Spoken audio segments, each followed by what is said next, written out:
అండి. ఏం చదువుకుంటున్నావు? 3 క్లాస్ అండి. ఏ క్లాసు? ఏ స్కూల్లో చదువుతున్నావు? మోడర్న్ కాన్వెంట్ అండి. ఏమైంది నీకు? కొండ కాల్ చేశాడండి మా తమ్ముడు. బాబా ఆయ్. మరి ఇప్పుడు ఎలా ఉంది? బాగానే ఉందండి. ఏం చేస్తే బాగుంది? జోన్స్ సార్ గారు వచ్చి ప్రార్థన చేశారండి. ఏసై స్వస్థ ఇచ్చారండి. ఏసై వందనాలు. హల్లెలూయా హల్లెలూయా హల్లెలూయా హల్లెలూయా హల్లెలూయా హల్లెలూయా. హల్లెలూయా. దేవునికి స్తోత్రం. హల్లెలూయా హల్లెలూయా హల్లెలూయా. నీ పేరేంటమ్మా? నా పేరు విజయలక్ష్మి అండి. మీ సమస్య ఏంటి?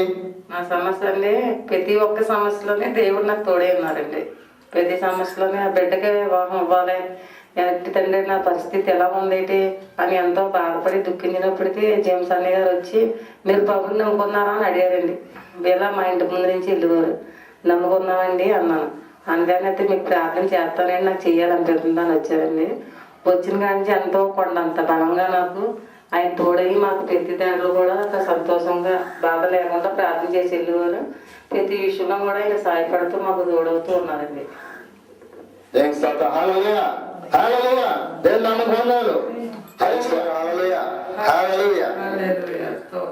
మీ పేరేంటమ్మా?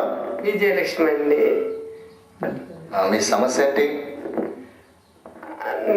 మా పుట్టకృతి నుంచి కూడా మేము అసలు దైవ బిడ్డలు వినండి. దేవుని సన్నిధిలోని అమ్మ అంతా కూడా మేము ప్రార్థన చేసుకుని ఉండేవాళ్ళం. అసలు నాకు పూజ అంటూ కూడా ఇప్పుడు ఏం తెలియదండి. తెలియకపోతే మాకు ఎన్నో కష్టాలండి. అసలు ఎన్ని కష్టాల్లో నుంచైనా తండ్రి అన్ని కష్టాలు దేవుడు అన్నిట్లోనూ తోడై ఉండండి. శ్రమలు అన్నిట్లో నుండి మమ్మల్ని చాలా జాగ్రత్తగా నడిపించండి. ఎత్తుకుని ఎన్ని కష్టాల్లో నుంచి అన్ని తప్పించుకునండి. అలాగే తండ్రి మమ్మల్ని చాలా బాగా నిలబెట్టారండి.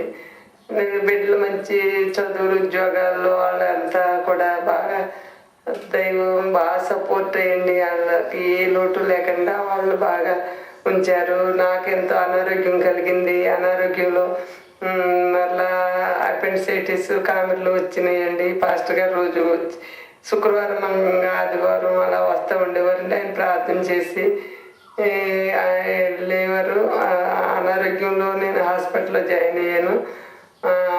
మేము నాకు అపెండిసైటిస్ ఆపరేషన్ చేస్తున్నారు. కామెర్లు తగ్గగానే మళ్ళీ 3 వారాలు పోయాక వెళ్ళానండి. హాస్పిటల్లో ఉన్నాను. ఇంటికి వచ్చాక మళ్ళీ వెళ్ళాక ఆమె అన్నారు ఇప్పుడు బాగానే ఉందమ్మా, తర్వాత చేస్తాను మీకు మళ్ళీగానే వస్తేనన్నారు. నాకు ఒకరోజు తెల్లవారుజాము ప్రార్థన చేసుకుంటుంటే కొంచెం కర్రతిడ్డితోటి ఆ ప్రక్కన ఏదో కదిలినట్టు అయిందండి. కదిపినట్టు నాకు ప్రభు ఏదో నాకు ఏ ఆపరేషన్ జరిగింది నా మనసులో అనుకున్నానండి. అనుకుని తెల్లవారింది. మామూలుగా పనులు చేసుకున్నాను. నాకు ఇంకా ఆపరేషన్ పడదు అనుకుని మా అత్తయ్య గారు చెల్లో కామెంట్ ఆవిడతో చెప్పాను ఇలా జరిగిందని. మా అక్కతో ఫోన్లో మాట్లాడతాను, నువ్వేదో మాట్లాడితే నాకు ఇలాగ జరిగిందని చెప్పాను. చెప్పాక మళ్ళీ ఇంకెవరితో చెప్పలేదు. అసలు డాక్టర్ గారు రిపోర్ట్ అది చూసాక చెప్తానులే అనుకుని అప్పుడు వెంటనే 4 రోజులు పోయి డాక్టర్ గారి దగ్గరికి వెళ్తామన్నారు. ఇంకా ఆపరేషన్ అవసరం లేదమ్మా, మీకు ఇప్పుడు బాగానే ఉంది, ఎప్పుడైనా వస్తే రండి అప్పుడు చేయొచ్చు అన్నారు. ఇంకా నాకు దేవుడు ఇంకెప్పటికీ ఇటువంటిది రాదని చాలా నమ్మకంతో ఉన్నానండి. నేను ఫాస్ట్ గా ప్రార్థన వల్ల నాకు చాలా స్వస్థత ఉంది, బాగా ఆరోగ్యంగానే ఉన్నానండి. దేవుని నామ స్తోత్రం. హల్లెలూయా హల్లెలూయా.